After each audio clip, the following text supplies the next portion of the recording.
my dear friends, and a very warm welcome to my English class. Today we are going to read the chapter Azad the Martyr. Azad the Martyr. इसका मतलब क्या हुआ? Martyr यानी कि शहीद. तो हम सब जानते हैं चंद्रशेखर आजाद के बारे में. बहुत ही बड़े स्वतंत्रता सेनानी थे, फ्रीडम फाइटर थे हमारे देश के. तो उन्हीं के ऊपर, उन्हीं की लाइफ के ऊपर बेस्ड है यहाँ पे जो स्टोरी हम पढ़ेंगे. और उनकी लाइफ से जुड़ी कुछ बहुत ही जरूरी चीजें हैं जो आज हम पढ़ने वाले हैं इस चैप्टर में. तो आइए पढ़ते हैं chapter Azad the martyr. Lesson number 14, Azad the martyr. So as you can see in this chapter, first of all we will do the question answers. तो देखते हैं, दो क्वेश्चंस हैं. सबसे पहले, name any freedom fighter from Madhya Pradesh. Madhya Pradesh से किसी freedom fighter का यानी स्वतंत्रता सेनानी का नाम बताइए. तो जैसे कि ये चैप्टर है हमारा आजाद के बारे में, चंद्रशेखर आजाद के बारे में, तो हम उन्हीं का नाम बताएंगे. Chandrashekhar Azad was an Indian revolutionary and freedom fighter who sacrificed his life during India's struggle for freedom. He hailed from MP. तो इसका मतलब क्या हुआ? चंद्रशेखर आजाद एक भारतीय जो है रिवॉल्यूशनरी थे, यानी कि उन्होंने बहुत बड़ा एक रिवॉल्यूशन लाया था अपने भारत में. और साथ ही में एक स्वतंत्रता सेनानी थे जो कि जिन्होंने अपने जीवन का बलिदान दिया था, त्याग दे दिया था भारत के इस स्वतंत्रता संग्राम में, और जो है स्वतंत्रता पाने के लिए. और वो जो है वो मध्य प्रदेश से थे. What do you know about her, him? आप उनके बारे में क्या जानते हैं? हर और हिम इसलिए लिखा है कि अगर आपने किसी फीमेल का नाम लिखा है तो आप उनके बारे में क्या जानते हैं, और अगर मेल का नाम लिखा है तो हिम है. तो हमने चूंकि एक मेल का नाम लिखा है, तो देखिए हम क्या लिख सकते हैं. Answer, Chandrashekhar Azad was the son of Pandit Sitaram and Jagrani Devi. देखिए, चंद्रशेखर आजाद पंडित सीताराम और जगरानी देवी के पुत्र थे. He was born in village Bhabra. उनका जन्म गांव भाबरा में हुआ था. In Jhabua district MP. Jhabua district जिला झाबुआ मध्य प्रदेश में हुआ था इनका जन्म. He took part in Kakori case and other revolutionary activities. तो इन्होंने काकोरी केस में भाग लिया था और इसी तरह के अलग अलग जो भी रिवॉल्यूशनरी जो एक्टिविटीज थी उनमें भी उन्होंने पार्टिसिपेट किया बहुत ही अच्छे तरीके से. Azad shot himself at Azad park in Allahabad while encountered with police. तो पुलिस का सामना करते हुए उन्होंने खुद को ही गोली मार ली. उन्होंने, क्योंकि उनका ये प्रण था कि वो दुश्मनों की, वो जो है अंग्रेजों की गोली से नहीं मरेंगे, तो इसलिए उन्होंने दुश्मनों का सामना करते हुए आजाद पार्क इलाहाबाद में खुद को गोली मारी. तो हम ये कुछ जानकारियां हैं जो हमें पहले से पता है चंद्रशेखर आजाद के बारे में. अब आइए हम चैप्टर पढ़ते हैं. तो देखिए, चैप्टर पढ़ने से पहले ये पिक्चर देखिए इनकी. आपने ये पिक्चर जरूर देखी होगी अलग अलग जगह पे, जब भी हमारे 26 जनवरी 15 अगस्त वगैरह जब भी आते हैं तो हमारे जो फ्रीडम फाइटर्स हैं उनके पिक्चर्स अक्सर लगाए जाते हैं. Chandrasekhar, son of Pandit Sitaram Tiwari and Jagrani Devi, was born in village Bhabra in Jhabua district, present Madhya Pradesh, on 23rd July 1906. Chandrashekhar पंडित सीताराम तिवारी और जगरानी देवी के बेटे. इनका जन्म गांव भाबरा में झाबुआ डिस्ट्रिक्ट, झाबुआ जिले में, जो कि प्रेजेंट मध्य प्रदेश है, जो कि अब जो है वर्तमान में मध्य प्रदेश है, वहां पे हुआ था. 23 जुलाई सन 1906 को हुआ था. He received his early education in Bhabra. तो इन्होंने अपनी शुरुआती जो पढ़ाई थी वो भाबरा से की थी. For higher education he went to Sanskrit Pathshala at Varanasi. तो जो शुरुआती प्रारंभिक पढ़ाई थी वो भाबरा में हुई, और फिर हायर स्टडीज के लिए, उच्च शिक्षा के लिए वे संस्कृत पाठशाला वाराणसी में गए. He was an ardent follower of Hanuman and once disguised himself as a priest in a Hanuman temple to escape the clutches of the British police.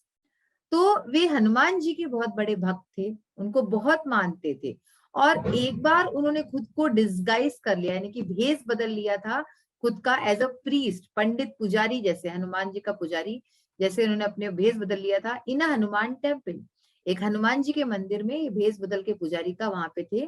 To escape the clutches of the British police. इसका मतलब क्या हुआ कि British police के चंगुल से भागने के लिए, है ना, ब्रिटिश पुलिस से बचने के लिए उन्होंने ये भेष धराधाम. Young Chandrasekhar was attracted by the great national upsurge of the non-violent, non-cooperation movement of 1920-21 under the leadership of Mahatma Gandhi. अब जब चंद्रशेखर जो है यंग थे, यानी बिल्कुल ही जवान थे, उस समय उनका अट्रैक्शन, वो बहुत आकर्षित हुए थे by the great national upsurge of the non violent non cooperation movement. तो 1920-21 में जो अहिंसा और जो नॉन कोऑपरेशन, ये सारे जो मूवमेंट्स चल रहे थे, उससे वो बहुत ज्यादा आकर्षित हुए थे. और 1920-21 में under the leadership of Mahatma Gandhi, तो महात्मा गांधी के नेतृत्व में ये सारे जो अहिंसा और असहयोग आंदोलन चल रहे थे, वो उनकी तरफ बहुत आकृष्ट हुए और उन्होंने इसमें भाग भी लिया. He joined it and was arrested and produced before the magistrate. तो उन्होंने उसको ज्वाइन किया, उसके साथ वो जुड़े, और बाद में क्या हुआ, उनको अरेस्ट किया गया, उनको पकड़ा गया और मजिस्ट्रेट के सामने यानी जज के सामने उनको लाया गया. He gave his name as Azad, his father's name as Swatantrata and his residence as prison.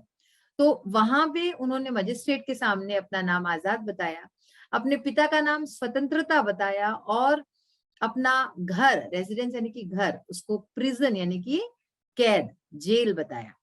This provoked the magistrate who sentenced him for 15 lashes of a flog.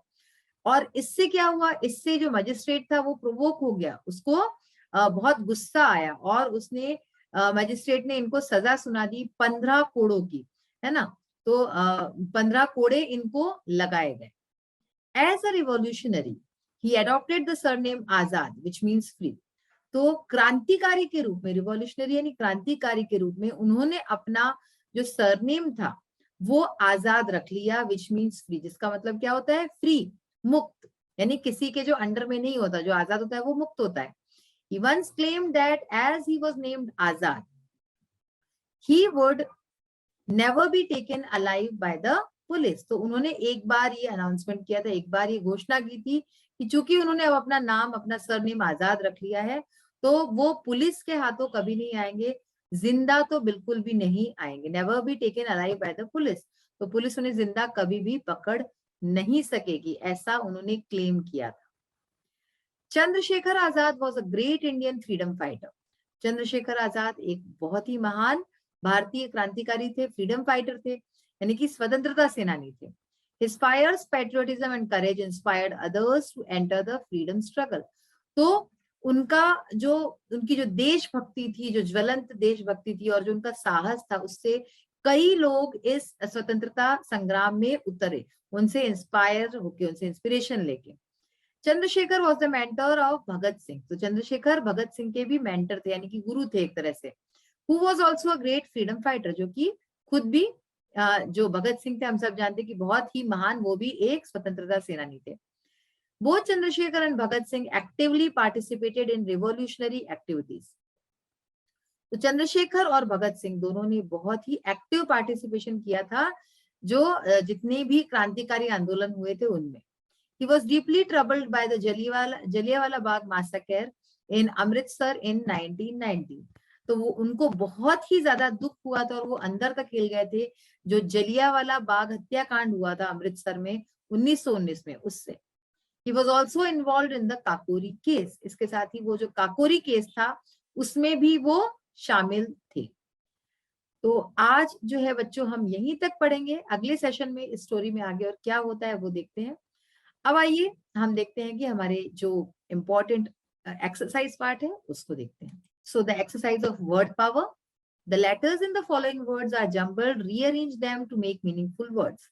तो here you can see jumbled letters, सारे letters jumble हो गए हैं, कोई इसका meaning नहीं है, तो हमें रीअरेंज करना है उसको ताकि उसका मीनिंगफुल वर्ड बन सके. तो देखिए फर्स्ट वर्ड जो है वो है हमारा एस्केप. फर्स्ट वर्ड है हमारा एस्केप. सेकेंड वर्ड अगर आप देखेंगे तो mentor. Third word is pledge. Fourth word is ardent. Fifth is early. तो हमारे क्या क्या वर्ड्स हैं? Escape, mentor, pledge, ardent, early.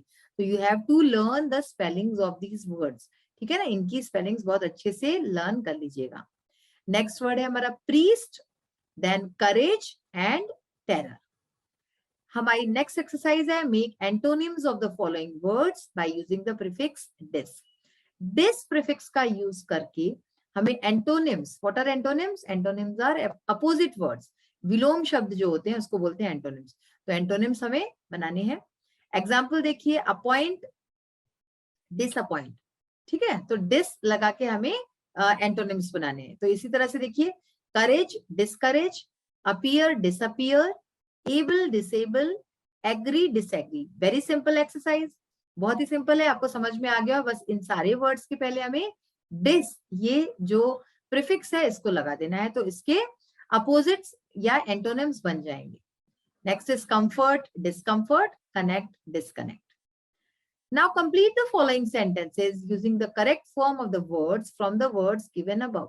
अब यहाँ पे क्या करना है, fill in the blanks type है, और हमें ऊपर से यहाँ से ये जो वर्ड्स लिखे हैं, disappoint, discourage, disappear, disable, disagree, discomfort and disconnect, इनका यूज करके हमें ये ब्लैंक्स को फिल करना है। तो देखिए, first sentence, his father disagreed to his joining politics, यानी कि उसके जो पिता थे उन्होंने उसके राजनीति ज्वाइन करने के लिए डिसअग्री किया, यानी वो नहीं माने। The mice disappeared as soon as they saw the cat. तो जैसे ही उन्होंने कैट देखा तो जो चूहे थे वो डिसअपियर हो गए, यानी कि गायब हो गए। मेघना was disappointed to see her marks in English. मेघना बहुत निराश हुई अपने इंग्लिश के मार्क्स देख के, डिसअपॉइंटेड यानी निराश हो जाना। He was disabled after the car accident. Car accident के बाद वो डिसेबल हो गया, डिसेबल यानी कि जब हमारा कोई शरीर का अंग काम करना बंद कर देता है। They disconnected the phone because people were misusing it. उन्होंने फोन को डिस्कनेक्ट कर दिया, यानी कि डिस्कनेक्ट यानी काट दिया, कनेक्शन काट दिया, क्योंकि लोग उसका मिसयूज कर रहे थे। One should not discourage the children. किसी को भी बच्चों को डिस्करेज नहीं करना चाहिए, यानी कि उन्हें हतोत्साहित नहीं करना चाहिए, उन्हें करेज देना चाहिए, उन्हें हमेशा आगे बढ़ने का मौका देना चाहिए। Although he comes from a royal family, he put up with all the discomfort.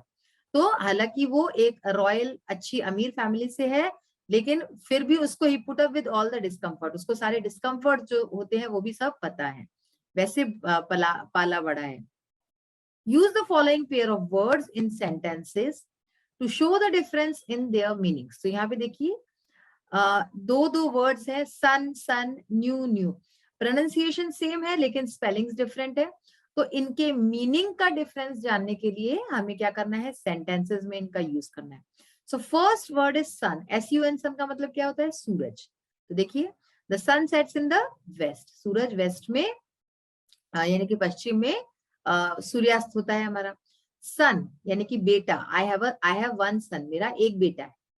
Then second pair of words new, इन दोनों का हम न्यू बोलते हैं, यहाँ पे कि साइलेंट है, तो फर्स्ट न्यू का मतलब नया, this is my new pink dress, ये मेरी नई पिंक ड्रेस है। एंड सेकेंड न्यू यानी कि जानना, कोई चीज जब हम जानते हैं। Ram knew my address, Ram को मेरा एड्रेस, मेरा पता है। वेट, फर्स्ट वेट का मतलब क्या है, इंतजार करना, please wait for a minute, यानी कि 1 मिनट के लिए वेट करो, इंतजार करो। वेट, ये वेट यानी कि जो वजन होता है, माई वेट इज 40 kg, मेरा वजन 40 kg है। सी, अब देखिए, पहले सी का मतलब देखना, सेकंड सी का मतलब समुद्र। We see with our eyes, हम अपनी आंखों से देखते हैं। And the sea water is salt, यानी कि समंदर का पानी खारा है। प्रे, फर्स्ट प्रे का मतलब प्रार्थना, एंड सेकंड प्रे का मीन्स शिकार। We should all pray to God, हमें सबको भगवान की प्रार्थना करनी चाहिए। The lion was killing its prey, यानी कि शेर अपने शिकार को मार रहा था।